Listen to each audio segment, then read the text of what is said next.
তুমি মাটির ঘরে থেকে যদি মাটির প্রদীপ হও, বা ময়ূর মহল জুড়ে যদি ঝাড়বাতি হয়ে রাও। তুমি মাটির ঘরে থেকে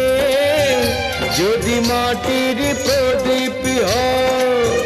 বা ময়ূর মহল জুড়ে যদি ঝাড়বাতি হয়ে রাও, তবু ছড়াতে গেলে